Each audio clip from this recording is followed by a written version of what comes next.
Yes, people. We are back live. We are back live on the Sarcasm City TV, YouTube for the returning ManDem United podcast, people. The return of the ManDem United podcast, which is the podcast dedicated to all things Manchester United. So please keep all your questions, all your comments, Manchester United related, people. Ivorian couldn't be on this episode, but he will be back next week. But I'm here to talk all things Manchester United and answer all your questions as well. World Cup is now done. Big up to everybody who was locked in during the World Cup period, but we're back. ManDem United podcast. We're back to domestic football. We're back to European football as well, people. Big up to Dennis the Great, who says big up Flawless and the crew. Large up to you. Big up to Daredevil, who says big up Flawless and everyone else. Love from the USA. It's been a great World Cup. Now the leagues are back and Manchester United are back. I'm really excited. And come on, you Red Devils. So am I. I'm actually looking forward to it as well. I'm very, very much looking forward to the rest of this month and in January, February, because Manchester United have so many games coming up, so many games. A lot of the weeks coming up, Manchester United have 2-3 games, sometimes 3 games a week. Obviously, the Carabao Cup, which is tomorrow. You know what I'm saying? The Carabao Cup against Burnley, which I'll be discussing. Of course, on top of that, we got FA Cup action early January, back in the Premier League, Europa League on February, two European ties in February, because we got to get through the European playoff against Barcelona. And if Manchester United make it through that, I think it's then the round of 16.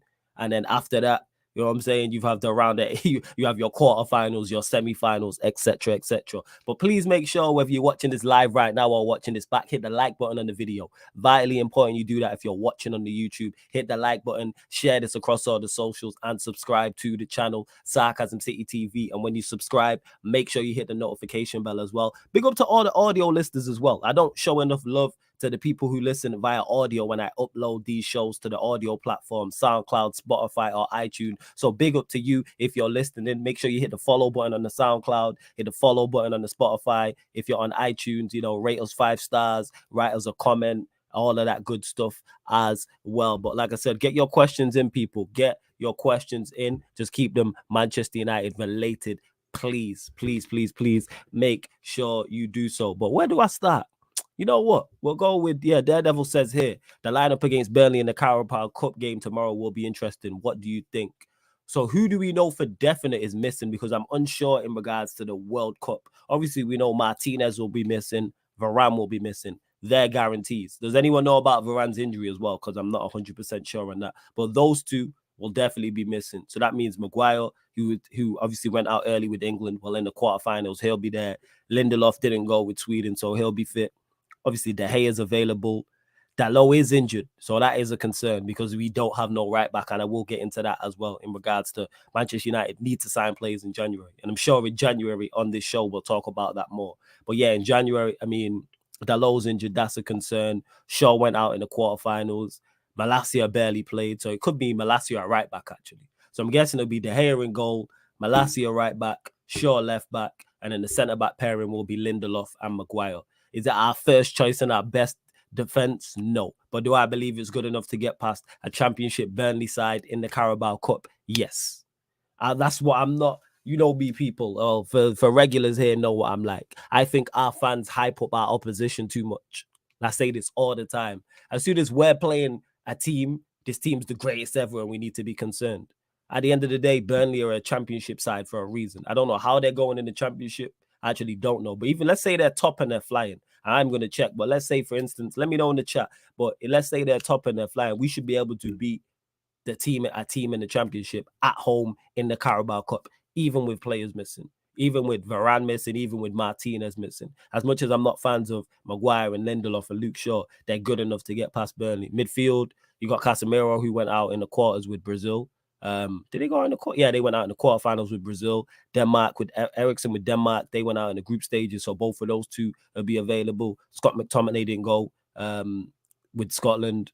Fred, you know what I'm saying, obviously went out with Casemiro as well. So we have in the pivot, we got plenty of midfield options. Bruno went out with Portugal in did they go out in the quarter? Yeah, they went out in the quarterfinals as well. So he's there. Anthony again, the quarterfinals. Rashford quarterfinals, he went out. Trying to think. Garnacho didn't go. I think if anyone else. Obviously, Sancho's situation, which we'll discuss as well. And then up top, you've got Martial, who's our only fit striker. He didn't go with France as well. So we're pretty much, it is pretty much most of the squad is available, which is a good thing. I think this game is vitally important.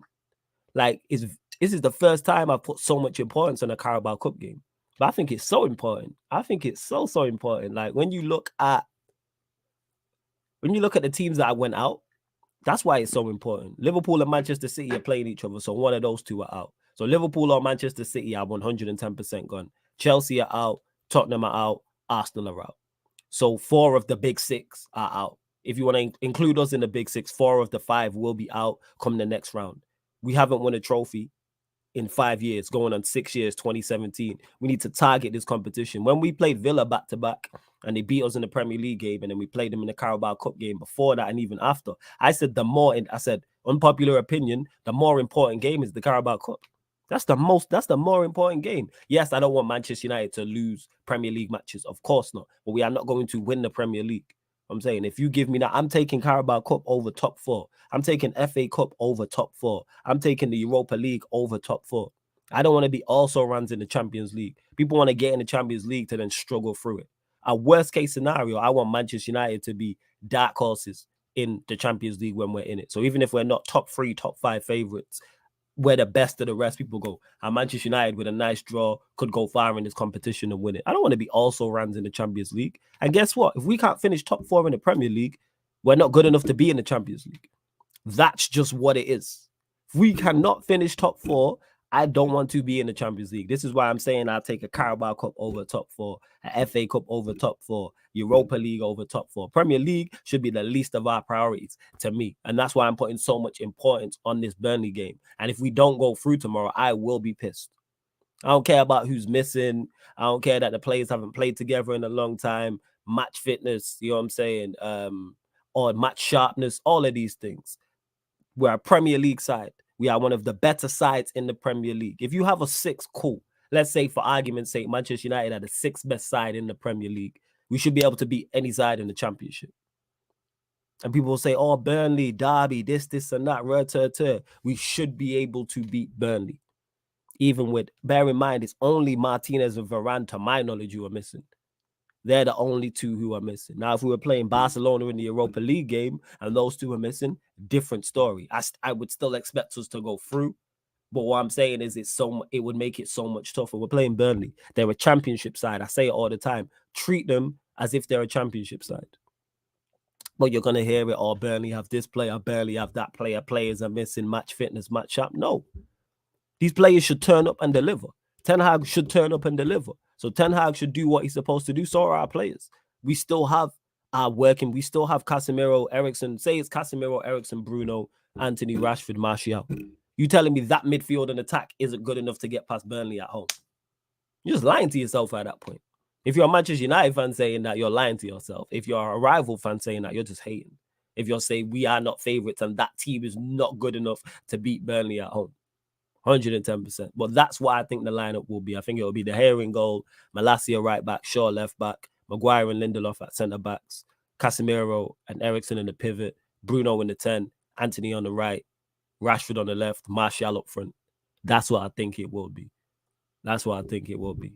Nathan says, it's also important because it's a chance to see which players are good enough to be here for next season. Also, Nathan, also that. I 110% agree. I'm presuming here, and let me know if I'm wrong, you're talking about the cup competitions, your League Cups, your FA Cups. We need to target these trophies. We are not Manchester City, where you can pick and choose and decide, like, all right, I'm putting points on trophy. Like City do that. Let's say City go out to Liverpool. It's not the be-all and it's not the end of their season. I'm saying their season isn't dependent on the Carabao Cup. You know why? Because they're favourites for the Premier League. You could argue they're favourites for the Champions League. They're favourites for the FA Cup. So they have 3 bigger trophies to go and target. We are not in the Champions League. We are not favourites for the Premier League. We are not favourites for the FA Cup. And obviously we play Everton. I believe it's the 6th of January, which is the Friday. I believe so.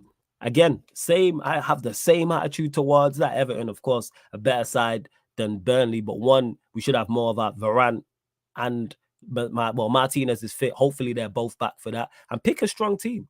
If Ten Hag picked a stronger team in that cup game and then played a weaker team in the league, I would understand that. It seems I got told this about Ajax. He rarely rotated, which I'm cool with. But let's say, for argument's sake, he was going to rotate. I'm all for it. Let man rotate 110%. If he wants to rotate, I'm cool with that. If he wants to rotate, I'm absolutely cool with him rotating and target, because our squad is not. It's not big, number one, and two, it's not stacked with quality. We have a very good first 11. Outside of that, I think we struggle. You could probably throw, let's say, Shaw's first choice left back. You could argue Malacia, cool. You could say Garnacho, cool. Outside of that, I don't particularly rate our backup players. Maguire, Lindelof, McTominay, Fred, Alanga. Ronaldo's gone now, but we don't you look how much we're lacking. We don't even have 2 players for every position. Never mind 2 players of quality. We don't have 2 players for every position. Dalot's injured. Right back is a concern. Who now plays right back? Is it Malacia? Is it McTominay? This is why it's so important we go in January. It's so important we go in January and pick up a right back and a striker. We need to. Because we should have at least bare minimum 2 players for every position. I even saying 2 players of top quality. I'm just saying 2 players to give Dalot a rest. Martial will get injured. We know this. Touch wood, it don't happen. But we know Martial going to get injured. We already know this. Again, you lot continue to get your questions in as well. Where's my water as well? Let me grab my water. 1 second, people. It's vitally important. So yeah, in regards to, like I said, the Burnley game, target that in the Carabao Cup win. Liverpool or City go out, and then hopefully we get a more favorable draw, is what I'd say. More favorable. Actually, let me double check. Who's in the actual, what's it called? Who's left in the Carabao Cup? I'm actually going to run through the fixtures and see who's left, because I know there's games today, and I'll probably watch some of the games today. Actually, I tell a lie, the games are bad. Even when I was doing the NBA watch-along and we was running, Timo ran through the fixtures, and I was like, yeah. So I'm not doing no watch-alongs for those games. Those games ain't no good, I'm telling you. Let me just have a look. 1 second. Let me have a look. Why you not? Hey, bump up the likes. How many likes are we on, you lot? How many likes are we on? Let me have a look. Carabao Cup fixtures. See, people? Always working while I'm working. So, yeah, today you got Wolves, Gillingham, Southampton, Lincoln, Newcastle, Bournemouth. That's 3 of the games. Just pulling out the rest of the list. My phone now wants to move all slow. Nonsense. So, yeah, where we at? So, yeah, Wolves, Gillingham, Southampton, Lincoln, Newcastle, Bournemouth, MK Dons, Leicester. And then tomorrow, Charlton, Brighton, Blackburn, Rovers, Nottingham Forest, City, Liverpool is the Thursday, and then obviously we're tomorrow as well. So, yeah, looking at that, I would like Gillingham to go through, Lincoln to go through, Bournemouth to go through, MK Dons to go through, Charlton to go through, Blackburn to go through, and then Liverpool or City, whoever goes out, because that'd be a tough game regardless. But my point is, let's say all the Premier, there will be a shock in one of these games, but let's say Wolves go through, Southampton go through, Newcastle go through, Leicester, Brighton, Nottingham Forest, and City all go through. Outside of City, we're favourites for all those games. People can say, yeah, Newcastle. You could argue Newcastle is a tough game, but I would still expect us to, because they probably rotate. I would still expect Manchester United to get past Newcastle. But it's favourable. Where at worst, if you want to say Newcastle are more favourites for this competition than us, at worst, we're 3rd favourites. When's the last time United were 3rd favourites for a competition? A domestic cup competition this early in it. And there will be a shock. Like I said, I'm going to keep a close eye on these other games. I'm not sure what game's live on Sky, people. Let me know which Carabao Cup game is live on Sky. So I'm going to actually check that out 110%. But yeah, that's just to make my point in regards to targeting this competition. The same with FA Cup as well. And I'm hoping for more shocks. I want City. Well, City or Chelsea will be out, so that's a good thing. Hopefully Arsenal go out. Hopefully Liverpool, Spurs, all these teams go out. That's what I'm hoping for. That's what I want. That's what I like. Hopefully.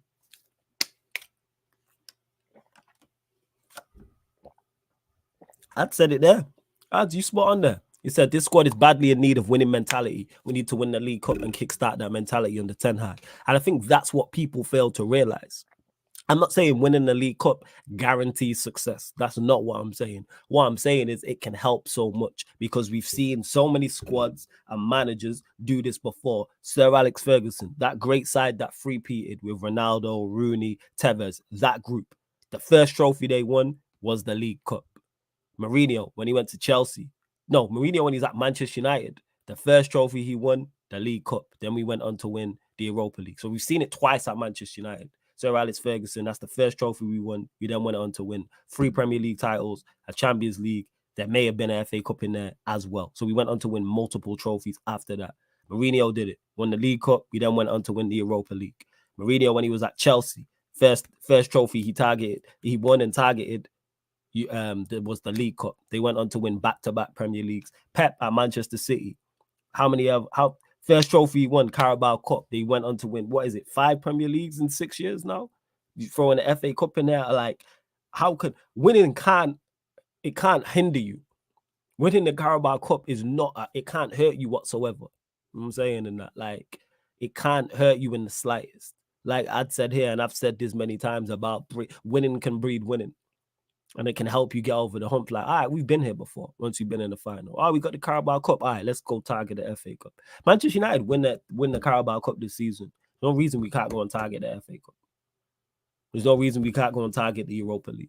I've already said Manchester United should win a trophy this season. I said that early. Before we made any signings, I said we should win a trophy this season, whether that's Europa League, FA Cup, or League Cup. Then after the signings we made, that made me feel even stronger about that. Then after the way we've been playing and the way the results have gone and what Ten Hag's done and the new signings have done and the squad's done, that's impressed me even further. I'm like, we should definitely. That's why I said Barcelona, we should bypass them. If we don't get Barcelona, but get past Barcelona, I would be annoyed. 110%. If we do not get past Barcelona, I would be annoyed about that. Like 110%. Of course, things take into factor. If we get a lot of injuries, that's different. Same with the FA Cup and League Cup. That's what I'm saying. Ad says Manchester City didn't win all those cups for the glory. The winning mentality seeps in and makes the players confident and prepared to aim for bigger trophies. Premier League and Champions League within 2 to 4 years, hopefully. Again, ads, we singing from the same hymn sheet. I agree with that. That should be the plan. It should be target these 3 trophies. You target these 3 trophies, and then eventually you build the squad. You keep the players you want to keep. You bring more players in. You get rid of the players you don't want, and then you go to target bigger trophies. What's one of the first things Ten Hag said as soon as he landed? All errors come to an end. So his aim is to end the Liverpool and City dominance. That's his aim, and that's what the aim should be. I'm not saying it will happen. I'm saying that should be the aim. I say this all the time. Manchester United's aim should be to be the best team in the country. The aim should be to be the best team in Europe. I'm not saying we have to be that, but that should be the aim and that should be the goal. And the Carabao Cup would be a phenomenal start. Who's turning down the Carabao Cup? I don't get it. Because I guarantee if you win the Carabao Cup, I think it will help the players. Because a lot of these players haven't won anything. A lot of these players haven't won anything in a long time. We haven't seen a trophy at the football club in 5 years. Well, and it'd be 6 years when it goes 2017. When it goes 2023, sorry. Target that trophy. Hey, big up to Taza in the cut every single time. Big up to Carl Davies as well. Says big up Flawless. Big up to you. Big up to all the new people that just joined. Hit the like button if you haven't, please. Hit the like button. Go share this across all the socials. You can go to the Sarcasm City TV socials. All the links for everything is underneath in the description. And subscribe to the channel, Sarcasm City TV. Make sure you hit the notification bell. It is road to 5K. Hope everyone's getting set up for Christmas as well and not leaving it late like I am, but we move. But yeah, like I said, go target those trophies, man. I really don't understand Manchester United fans who are against us targeting those trophies and focus on the Premier League to finish 4th, to finish 3rd. Like, nobody believes we can win the Premier League, myself included. Again, don't just lose. You go and try and win every single game, but eventually you have to prioritize. We've seen Sir Alex Ferguson do that. For those that remember him, did that year in, year out. We've seen Pep prioritize. We've seen Mourinho prioritize. We've seen Klopp prioritize. People were very critical of Klopp's domestic cup record over here up until recently, because he used to like throw away them, well, not throw away them trophies, but play weaker sides, because he's targeting Champions League, Premier League. So yeah, Manchester United just need to get past Burnley, and of course there will be a watch along for it, and then see about the other results in other games today. Because like I said, I'm gonna keep a close eye on the games today, and then of course our game, and of course City, Liverpool as well. We're going to talk to next. Obviously, contract extensions. Actually, there's been some contract extensions triggered, 1-year extensions. So I believe it's Marcus Rashford, Luke Shaw, Diego Dallo, and I think it's those three. I believe it's those three. So yeah, Rashford makes sense.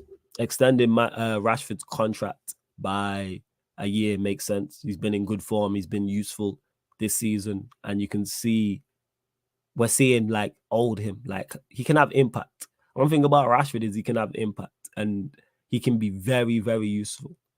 Like it's an athlete's game. It's P&P. I've said this before. It's a P&P game.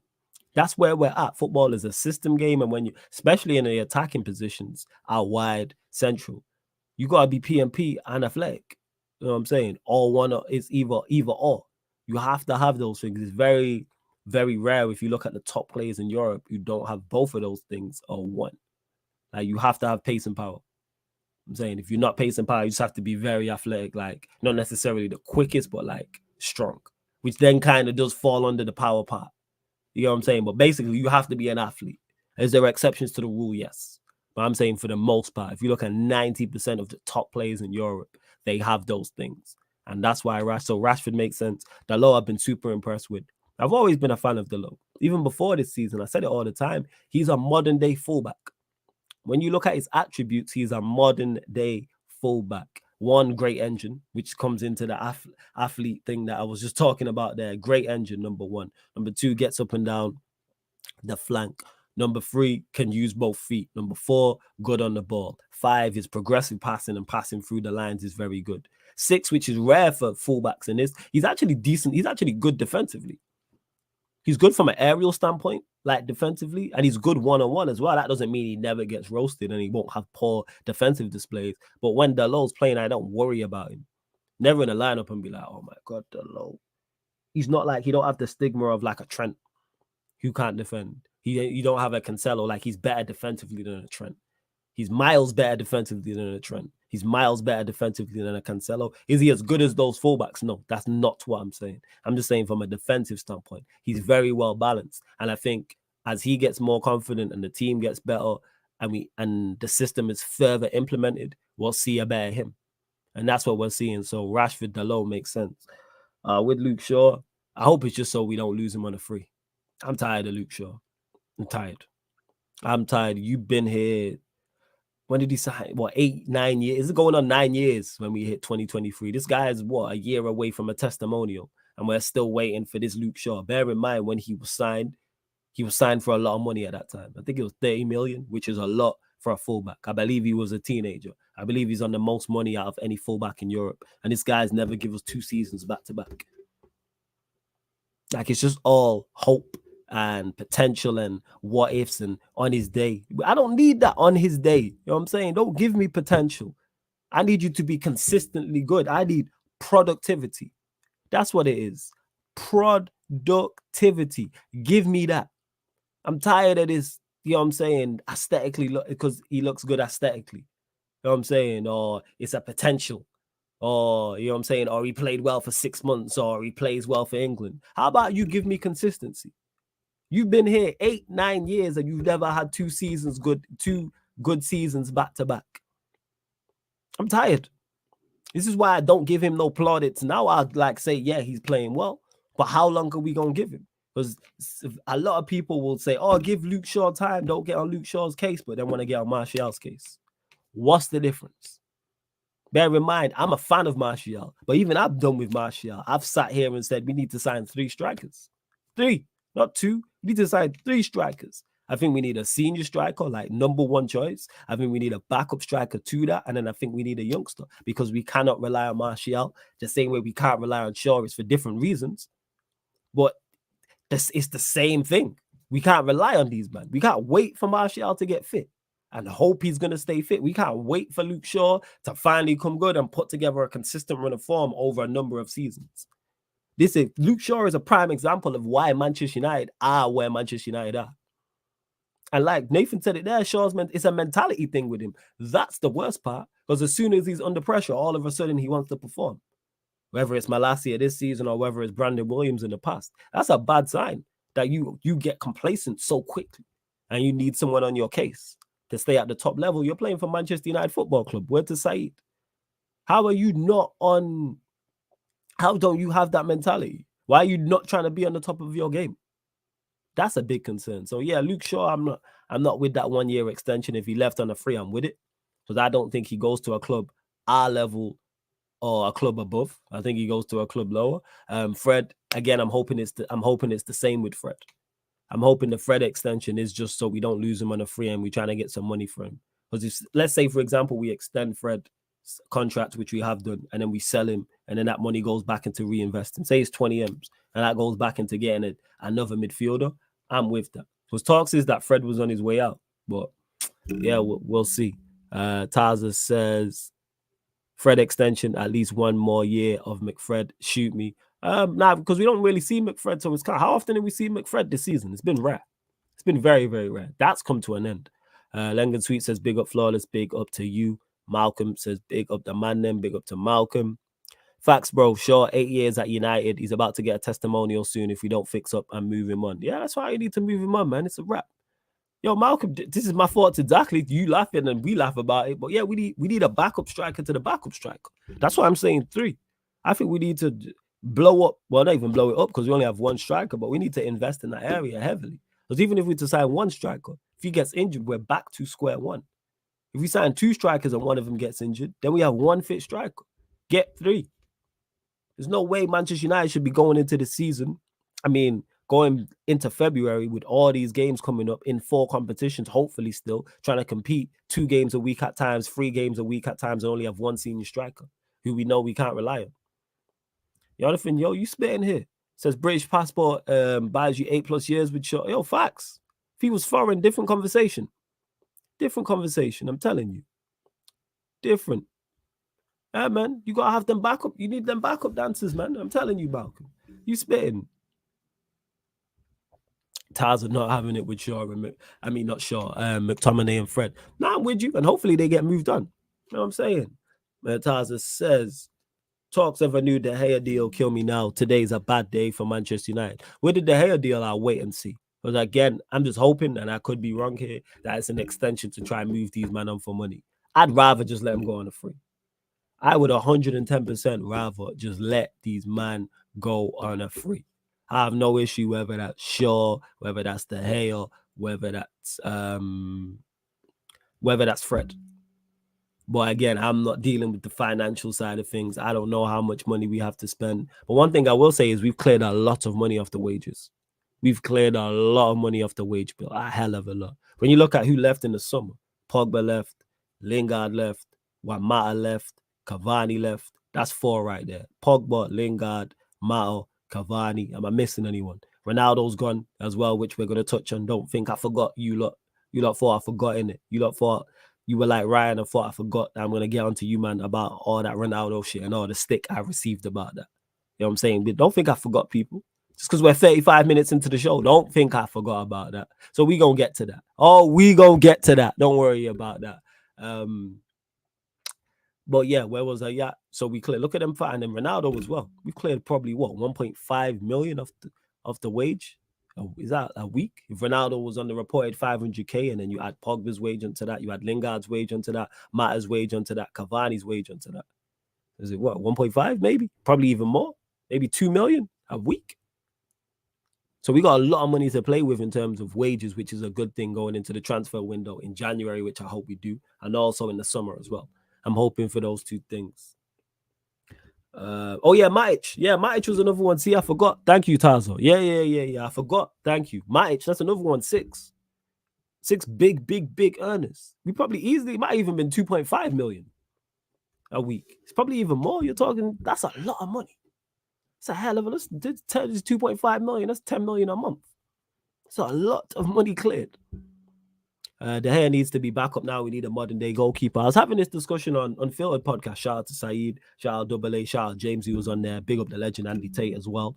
I was having this discussion and I was saying I'm not for De Gea leaving now, and I'm not against it. If we was to keep him on, I'm not like, oh my God, that's terrible. But I understand he will be moved on eventually. I just didn't expect it to be 2023. I'm looking more 2024, 2025, where I think he'll be moved on, because you're right, Nathan, modern day goalkeeper. And that's what he's not. Has he improved this season? Yes. But we've seen it in the first two opening games of the Premier League in Ten Hag's reign. He's trying to what's it called? He wants to play out from the back. And you can't do that with De Gea, even though he's improved that side of his game. You need a modern day goalkeeper. Same way you can't just have a number 9 who just scores goals. You can't do that. You can't just have a number 9 who just scores goals. I've refocused now. I'm back in. So yeah, with De Gea, it would be a statement of intent. And I'm all for moving him on. I'm all for moving Fred on. I'm all for moving Shaw on. These men are not good enough. They're not. But where Manchester United are trying to go, these players are not good enough. Simple as that. They're not good enough. That's what it is. Facts flawless, you spitting. We need 3 strikers for the quad. We're about to win. Big up to Mataz. Man said we're like, you're a joker, man. But I do think we need 3 strikers. I'm still pissed off. We wasted money on Ahmad and Palestri as right wingers, then went and bought Anthony for 90 million. I disagree with part of that. Palestri, I'm not sure on, because I only seen him in the World Cup. So that would be unfair of me to judge him. As for Ahmad, he's out on loan at Sunderland. He's playing well. Reports are saying he's playing well. He's picking up man of the matches, stuff like that. He's back up to Anthony. That's 2 players for every position. That's a good thing, because currently right now, the Anthony backup is Alanga. Not good enough. Not good enough at all, Alanga. Whereas Amad Diallo is more of he's a closer profile to Anthony, just being left-footed 1. Number 2, tricky winger, quick. You know what I'm saying? Can go past the man, all those stuff, good on the ball. We've seen it even when he played for Manchester United, like when he scored against AC Milan, like that period when he played in those Europa League games. He played well. So I like the fact that Amad Diallo's out on loan. I hope he continues to get game time at I hope he continues to get game time at Sunderland. And I'm all for it. I'm all for Diallo coming back and being back up to Anthony. It's not a waste. Now all of a sudden, let's think about it next season. Left wing, you now have Rashford, you have Garnacho, you got Sancho, all vying for the left wing spot. Right wing, you then have Anthony and you have Diallo. That's a good option. That's a great 5. Again, now we have, not only do we have squad depth, we have quality and competition for places. That is a great 5. Rashford, Sancho, Garnacho. Left wing. Right wing, Anthony, Amad Diallo. Now, if you sign 3 strikers, all of a sudden our attacking depth looks great. Our attacking depth looks great. Throw Martial in the mix as well. But let's say it's Martial and 2 strikers, for instance. All of a sudden we got three quality strikers for the striker position. I'm saying 3 good players for left wing, 2 good players for right wing. All of a sudden we're starting to build. And we're looking better. We have 2-3 games a week next season. It'd be less of the 3 games a week, but 2 games a week, because we'll be in the Premier League, which you already know about, whether it's Champions League or Europa League or European football, FA Cup, League Cup. We're in 4 competitions. I'm all for it. But I get what you're saying about the Palestri one. But spend the money is needed. Seeing the United fans crying about De Gea leaving, these men don't want to win trophies. Yeah, because it's a nostalgia thing. It's a nostalgia. People act like De Gea is De Gea of old. That's what it is. People talking about De Gea like he's De Gea of old. Like, this is no longer that De Gea. And football is a what have you done for me now sport. Not lately. What are you doing for me now? What are you doing for me in the season 2022/23? Not what you did when you got 4 player of the seasons in a row, which De Gea thoroughly deserved. Not the fact that he was only okay last season and the 2 seasons before that he was terrible. Like, let's talk about that. Like, he had an average season. You know what I'm saying? Last season, he was, all right, let's say he had a good season. The 2 seasons before that, he was no good. He was terrible. But we have to move on. But Nathan, I agree with this. I've said this. Man don't want to win trophies as bad as they say they do, like supporters. They want to win trophies, but they want it to win it. They want us to win trophies with the players they like, rather than what's best for the team. De Gea is just not a modern-day goalkeeper. You can't dispute that. You can't debate that. That doesn't mean he's not a good goalkeeper. That doesn't mean he can't be a part of a successful team. But there's better fits. We have to play a certain way because of his limitations. we have to kick the ball long. Bear in mind, we're a pretty small team in terms of height anyway. So it's not like we have a big number 9 to hit the ball to. We really don't. We really don't.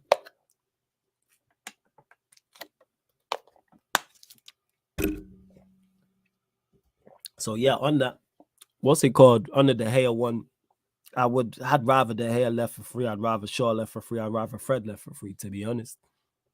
I'd rather we just let these men go. I swear, Matic left on a free, Mata left on a free, Pogba left on a free, Lingard left on a free. So we've let players go on frees before and run their contract down. So let's do the same for these, man. Let's clear these players out who are not good enough. Like I said, De Gea's not it. Shaw's not it. Fred's not it. How much more evidence do we need? These players have been here a long time.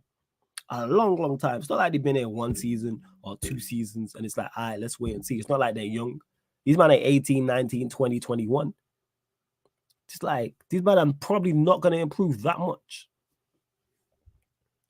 Ad says, we're trying to teach De Gea at 31 with the skills he should have picked up before he was 23. Doesn't work, man. The reason why I defend De Gea on that is because when he was coming through, the goalkeeping position was different. So he didn't need to be. You didn't have to be good with your feet them times when De Gea was 23 all them years ago. You didn't need to be. But the game's evolved. The game's changed.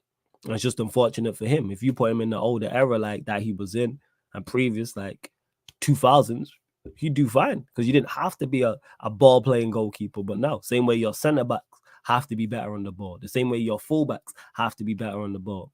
Same way your striker can't just offer goals. The same way you can't have luxury players anymore. Like we just see Messi win the World Cup, yeah, being a luxury player, but that's an exception to the rule. This is why PSG struggle, because they have 3 luxury players. You can't do that. Football's high energy, PMP, athletes, pressing, all that stuff. You could get away with 1 at the most. But you can't have 3. You have Neymar, Mbappe, and Messi, all extremely talented players. Extremely talented players. Extremely talented individuals, without doubt. But you can't have 3, like, you can't, not in today's game. That's not what it is. Not in today's game. Nathan says, I reckon we need to look at centre-back options. Varane too injury-prone for me. We need centre-backs. I agree. That's why when we got linked with Vardio, and I know Taza mentioned it when we was on a live stream, I don't think we'll sign Vardio, but would I take him? Yes. Because even whether, let's say Varane wasn't injury-prone, our backup centre-backs ain't good enough anyway. Lindelof shouldn't be number 3. Maguire shouldn't be number 4. That's not, the drop-off shouldn't be so much. Are you going to get a drop-off when you go to your backups? Yes. That's why they're backups. That's why they're squad players. But the drop-off shouldn't be so big. City don't have that big of a drop-off. So why do we? How come Manchester City can do that, but we can't? The drop-off should be less.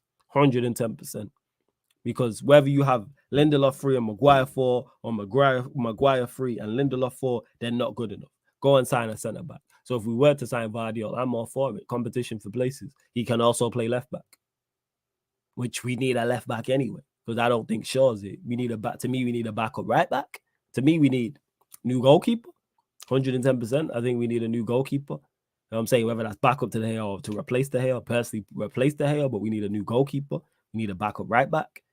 I'd actually like Malacia, but we need a left back regardless. We need 2 centre backs. We need 2 DMs to back up Eriksen and Casemiro. That's 7 players. I think we need 3 strikers. That's 10.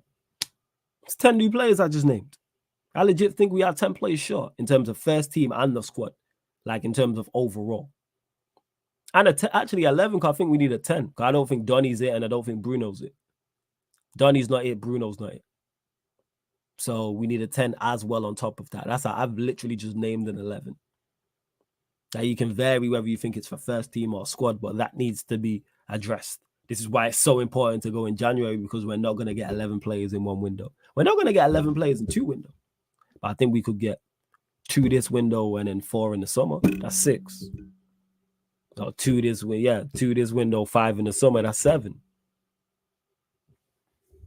Because we need to, because injuries will happen, suspensions will happen, loss of form will happen. Ad says fair as what I meant was it in the logic in trying to teach him something now which he hadn't done ever before is not the way to go. See how Joe Hart got booted out, and also he's a club legend. Now you right, 110%. Now you right. When you explain it like that, that makes sense. You know what I'm saying? That makes perfect sense. And we seen what Pep did as soon as he landed Joe Hart's not it. And he signed Claudio Bravo. Bravo wasn't good enough. He then went and got Edison. That's what you have to do. You have to be ruthless. Too much sentiment in football, too much emotions in football. And I understand fans being like that. I get sentimental, I get emotional, but that's during the game. I will talk logically outside of that. You know why? Because I want my team to win. That's why you never hear me say, I never be speaking on emotions. I want what's best for my football. Even if you disagree with me, which is cool. My thoughts and opinions come from wanting the best for what for Manchester United on the football pitch. So when I say, oh, move on De Gea, that's just because I think De Gea is not good enough. Even if you think he is, I genuinely think he's not for where Manchester United are trying to go. Like, that's what it is. But I hear your points, ads. Nathan says, in other words, Uncle Ralph Ragnick was right. He was spot on. I just said 11. Someone might disagree and say you're being too harsh and we need 8. Someone might say, right, we need more. It's 14. But I genuinely think we need 11. But that's overall in terms of first teamers. I think goalkeeper, I think left back, I think a 10, and I think a striker. So to me, so that's 4. So even though I said 11, it's 4 first teamers: goalkeeper, left back, number 10, striker. Because he's sorting out the spine of the team there. Because you can see it with Martinez and Varane, Casemiro, Eriksen. The spine is so much more stronger, and that's why Manchester United are now getting better results. Goalkeeper needs to be addressed. I think the 10 needs to be addressed. And I think the striking, Bruno's not it. He's another one. Bruno gets away with murder. And we're seeing it now. He's our third best midfielder, and all of a sudden our team looks better and our midfield looks better. He's not better than Casemiro. He's not better than Eriksen. And yes, they're different players. I'm talking just in terms of level. Casemiro is a better DM than Bruno is a 10. Eriksen's just a better everything than Bruno is a 10. Better deep line, whatever you want to call him, a 6, a 8, whatever. And all of a sudden we look better. We need to go and improve. We should have our aim to go and get a Casemiro or Eriksen level 10. Like, that should be the aim. And if Bruno's a squad player, cool. That doesn't mean, again, Bruno's not bad. I think Bruno's been good this season. I actually think. The same way I think De Gea has been good this season. But just because you've been good doesn't mean I don't think we can't improve or make me believe that you're good enough to go to the next level. I don't want to be heading into a title charge with De Gea in goal and Bruno in the 10 and Luke Shaw left back. And Martial up top.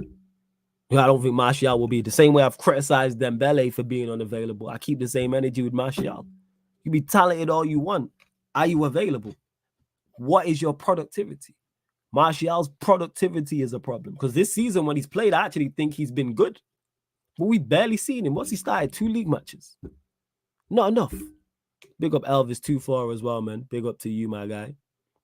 Malcolm says, flawless, imagine Ten Hag and Ragnick working together. Well, we could have had it, but I don't think Ten Hag wanted him in, which is cool. That's his guy. That's fair. If I'm managing something, or I'm managing a football team, I don't want people there who, that's like me managing a football team, like, right, we're going to put Ryan with you. No, absolutely not. I'd kick off. Absolutely not. You know what I'm saying? You can do one with that. Absolutely not. Ad says, Bruno is a transition and counter-attack merchant. I love his confidence and enthusiasm for the club, and I just don't see how he fits into Ten Hag's long-term plans. You spitting, ads? You spitting here? He's better. Like, that's when you see the best him, like transition and counter-attack. That's why, ironically, when I'm looking at Barcelona and the way we play, I get to that question. I think that game will suit Bruno. It's a big pitch at the new camp, a lot of space to hit, and he's good. One thing, some of the things Bruno's good at, 1 is third-person runs, and 2 is hitting the ball into space for a Rashford, a Garnacho, an Anthony, a Martial. So I'm looking at him in that game going, you'll do fine. Where it's in tight spaces when he has to be on the half turn and things like that is where he struggles. Well, yeah, his confidence and enthusiasm is good. But yeah, I don't think he fits Ten Hag's long-term plans. Again, I could be wrong, but I don't think so. I'm saying. Do you think we'll beat Barca? Yes, Hamid. 110% I think we beat Barcelona. I'd be extremely disappointed if we don't. Because I reckon if we lose, we give them the game. I don't think it's their brilliance. I think we made bad errors, whether that's defensively or going forward or both. So we just have like very, very bad defensive mistakes during over the 2 legs, or we're just terrible in front of goal. Because the way they play in terms of style suits us down to a T. Manchester United are best in transition as a counter-attacking team. Barcelona, the way they like to play, high line, dominate the ball. A lot of space in behind, in particular at the new camp. We have players who are perfectly set up for that. Bruno, who we just mentioned, being one. Ericsson with third man runs being two. Rashford thrives on that. That's three. Garnacho 4. Anthony 5. Martial 6. We have the players perfectly set up for that.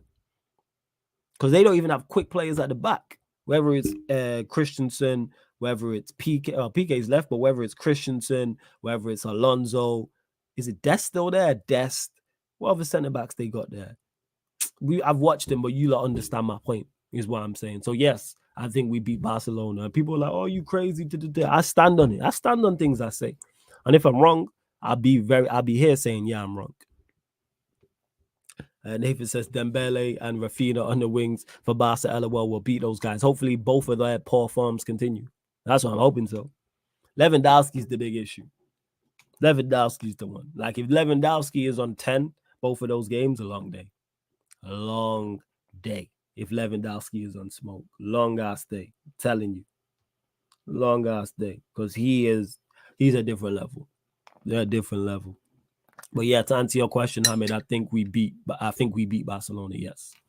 You lot continue to get your questions in as well. Like I said, just keep them Manchester United related. It can be on Barcelona. It might be Burnley. It might be Everton. It might be Premier League. It might be a certain player, Ten Hag, whatever you lot want to ask.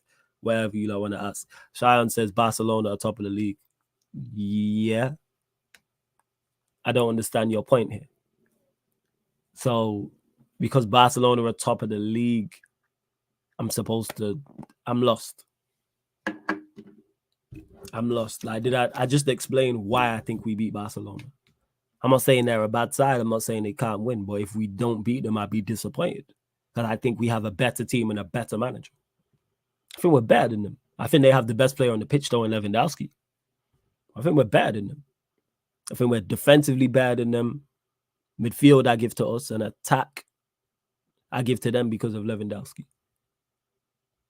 So, yeah, I think we're better in most departments apart from attack. Because their midfield is Pedri, Gavi, Busquets. Am I right in saying that? Let me know if I'm wrong, people. Defensively, I don't rate them, and our manager's twice the manager their manager is. So they're top of the league. What are we saying here? Like, I'm just genuinely confused. Malcolm says sack Ryan on his first day. You don't even get a first day. You get fired on before he gets the job. And are you crazy? Crazy. You lot bump up the likes, please, as well. Let's bump up the likes. I don't know how many we're on. Subscribe to the channel, Sarcasm City TV. Continue to get your questions in. Don't forget as well, let me actually drop the link in the chat, but the link's underneath in the description. Make sure you check out thelatesttrends.net. Make sure you check it out. Thelatesttrends.net. Online designer clothing store, people. Thelatesttrends.net. Online designer clothing store. And it's at cheaper prices as well. I'm going to actually run the video on the screen. You can see it right there, people. www.thelatesttrends.net. The link is in the chat. You got men's wear on there, females wear on there, kids wear on there, trainers, plus more. So you got Armani, you got Givenchy, D2, Off-Whites, Palms Angels, Stone Island, Versace, Prada. The list goes on. So make sure you check it out. Let me move to the side. www.thelatesttrends.net, people. I said www.thelatesttrends.net. I said www.thelatesttrends.net. Also, make sure you check out The Latest Trends on Instagram as well. But the link for it is underneath in the description, people. So make sure you check it out. Also, on top of that, go subscribe to Carefree Lewis G as well. But yeah, big up to you lot. Hope you lot like the little ad read and all them things there. And it's on the screen there. The latest trends done it. Ad says this company super team scares me. What you mean? What super team? Are you talking about Burnley? What super team? Huh? I hope that's sarcasm. What are we talking about? I hope that is sarcasm. What super team? Huh? Who? Who's the super team? What are we on about here? I'm befuddled right now. I'm very befuddled. Yes, I'm trying to think. I've discussed everything. I'm trying to think. Ad says top of the championship playing pep ball. I ain't scared of the team top of the championship, and I'm not scared of the team top of La Liga. No. I've watched Barcelona play. They failed to get out of a group with Bayern Munich, Inter Milan, and Victoria P. If that was us, we would be getting crucified now. If Manchester United were in that Champions League group and we failed to get out of a group with Bayern Munich, Inter Milan, and Victoria P, nobody would be scared of us.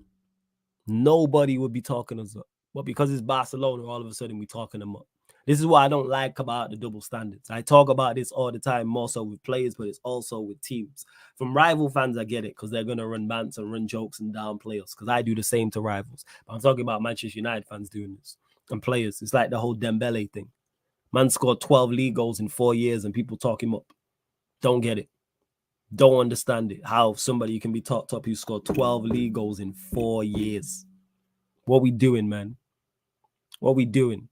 But then we'll downplay someone who's produced at a certain level. Like, but people, again, it's what they like. Agenda FC, oh yeah. Agenda FC is back, people. Agenda FC is back tonight, 11 p.m. on the Sarcasm. No, it's not on the Sarcasm. Yes, it is on the Sarcasm City TV Twitch. So if you go to the Sarcasm City TV Twitch, it will be broadcast live on there, but it'll be on the Carefree Lewis G Twitch. Lewis is now running shows on his Twitch, so make sure you get over there, twitch.com/Carefree Lewis G. I'll be there. Lewis will be there. The rest of the gang you see on this channel, and we'll be discussing Neymar, because the title of it is Neymar has won nothing of significance since leaving Barcelona.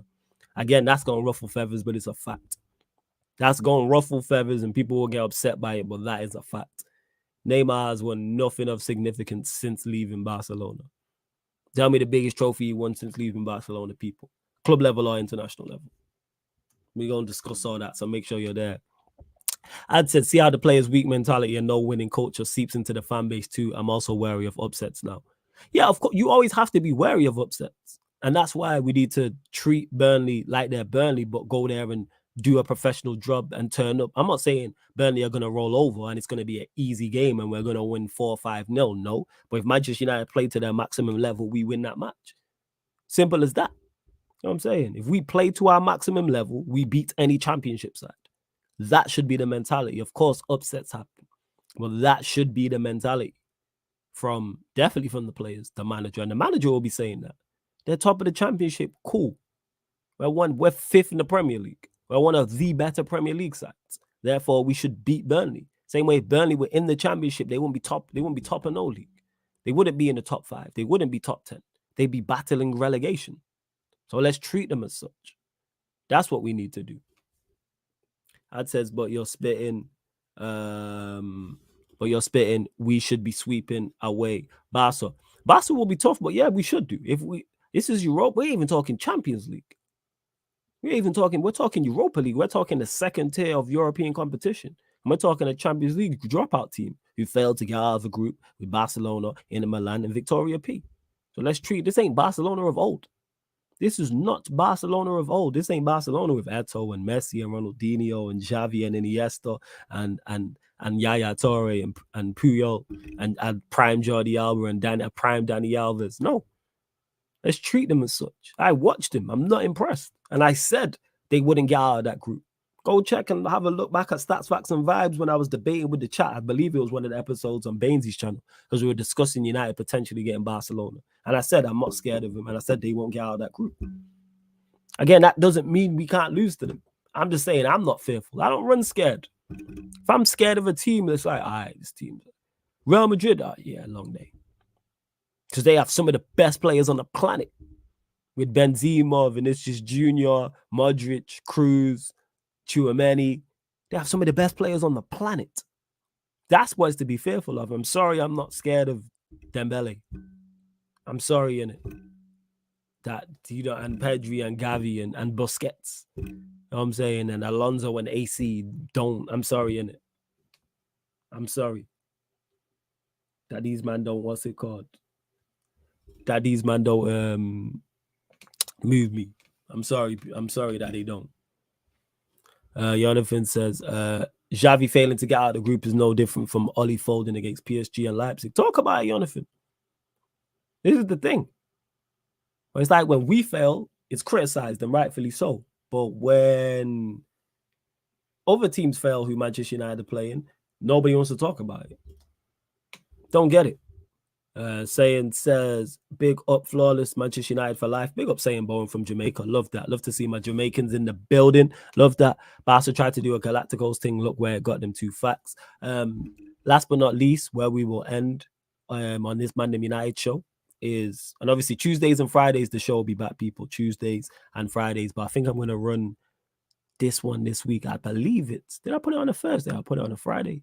I can't remember. Check out the upcoming live stream schedule. But normal schedule, people, for this show will be Tuesdays and Fridays, like in the new year. That's what I'd say. New year. Before and in and around Christmas time, well, in and around now and after Christmas might be a bit tougher. Well, man said Barca tried to do a Galacticos and look at where it got them to.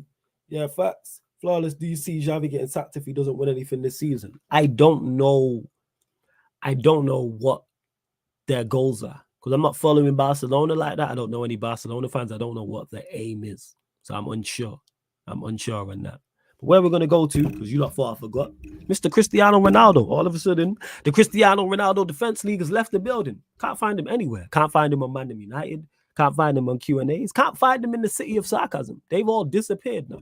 Because I stated all of these things about this man. I was told in the summer I was wrong. He's going to have a good season. You know what I'm saying? He helped Manchester United, helped us to what? Our worst place finish. He scored 18 league goals in the worst ever Manchester United side, 26 overall. We're lucky to have him. I said no. These things are not. Oh, Eddie's before we go, Eddie is he's traveling. You know what I'm saying? He's gone to the motherland. Big up my guy Eddie. And Ivorian will be back next week. Ivorian will be back on next week. But yeah, as we were saying with Ronaldo, all of these things people were stating in it when it comes to Mr. Cristiano Ronaldo. All of these things. It's outrageous. You know what I'm saying? And the outrageous takes we heard. You know what I'm saying? We're lucky to have him. He'll be a success here. Any team would want him. So how come and I said, no, he's not good enough. He's at best. Even I overestimated his skill set. Because I said at best he's good enough to be a squad player here and help us win the Europa League. And then I watched him in that first game against Sociedad, and I tweeted it out after the game, and I said, yo, Ronaldo's finished. I was like, I wasn't even criticizing him. It wasn't even in particular. I was just watching and went, this is the guy who used to move the needle in the Champions League. He was Mr. Champions League. He has the best record in the Champions League, I think, ever. But he can now no longer move the needle in the second-tier European competition. Not it, man. He's not it. Simple as that, man. You know what I'm saying? Ronaldo is not it. Simple as that. Not good enough. Not good enough. And we're seeing it now.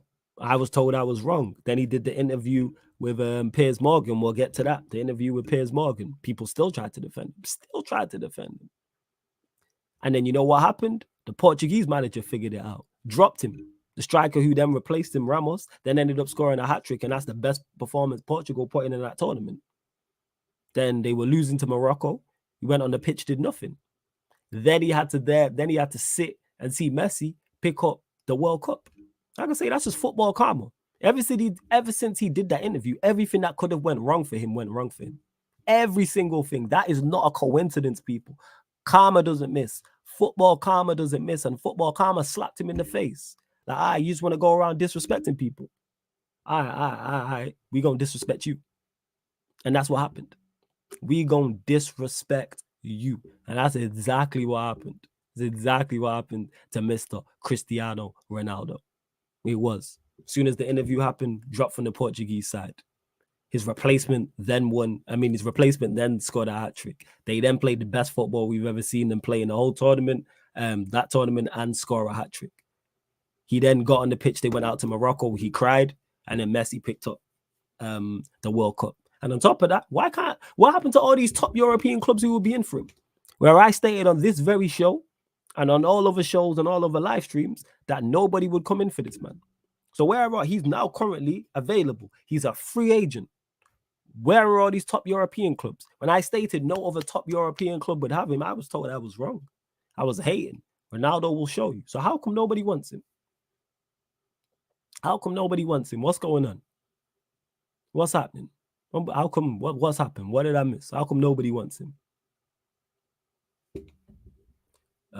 Nathan says, Ronaldo had that elite mentality, but when it comes to football and ability, he really wasn't it. You just lose your football prowess when you get older, and you just don't adapt your game and realize where you're at. Don't get me wrong, he's one of the best players of all time. He's still in my top 5 of all time I've ever seen. Still one of the greatest Manchester United players of all time. A part of one of the greatest Manchester United sides I've ever seen. But we're talking now in 2022. I'm not talking 2008. And I said this the entire time. He hasn't done nothing significant at this club since 2009. And now that's why he's now unemployed, can't get a club. Again, people, someone answer me. Where are all these top European clubs that were in for him? Where to be seen, man? Robert says, what position do you think United will finish the league in? I think probably 5th.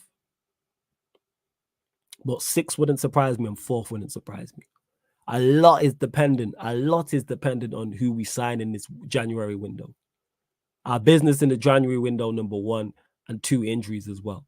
And that goes for all these other teams as well. What the Arsenal do? How the Newcastle go? What the Chelsea do? What the Liverpool do? So somewhere, I said 5th before the season started, but I'm saying like 4 to 6. But if you put a gun to my head, I'm saying 5th. So that's what I think it is. I think we'll finish 5th.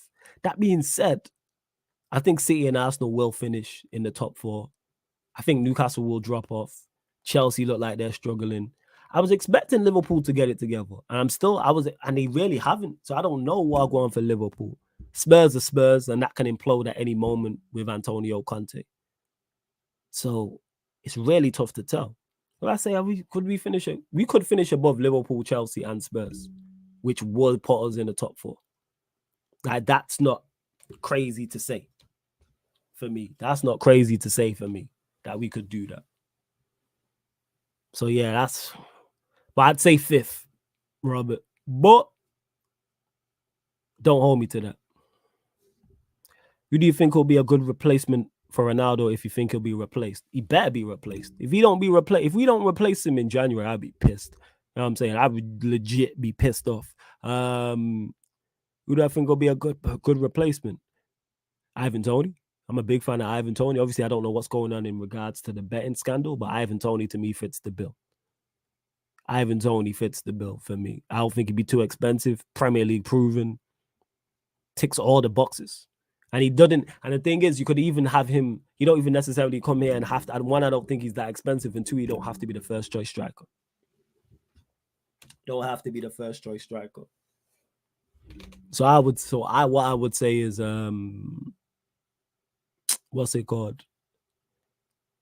Yeah, I'd say Ivan Toney. He's the one that sticks out to me. But again, I don't know what does Ten Hag want.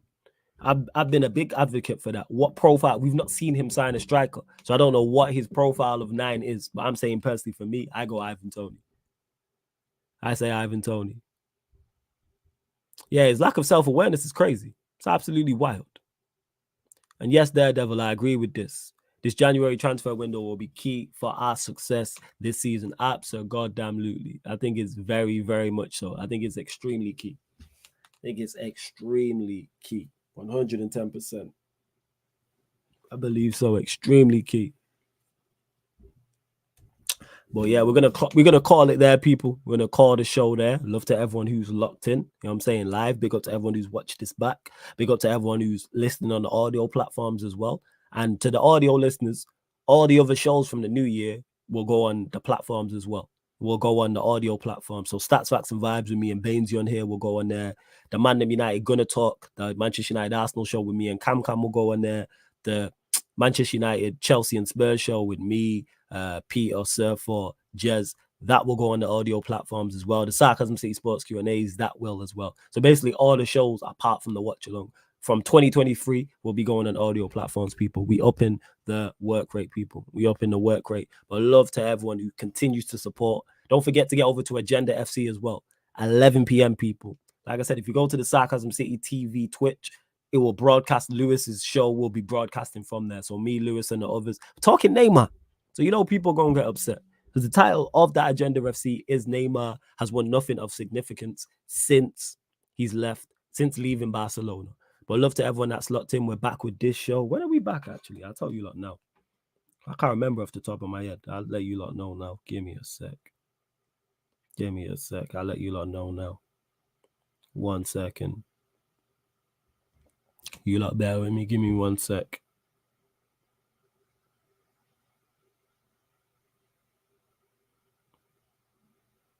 Hold up. When we next live, Manchester, ManDem United, 22nd of the yeah, Thursday. So we're back Thursday with the show, people. We're back Thursday. So obviously we'll be recapping the Burnley game plus more, because with Manchester United, there's always news. So yeah, love to everyone who has locked in. This has been the ManDem United podcast live on the Sarcasm City TV YouTube. Big up.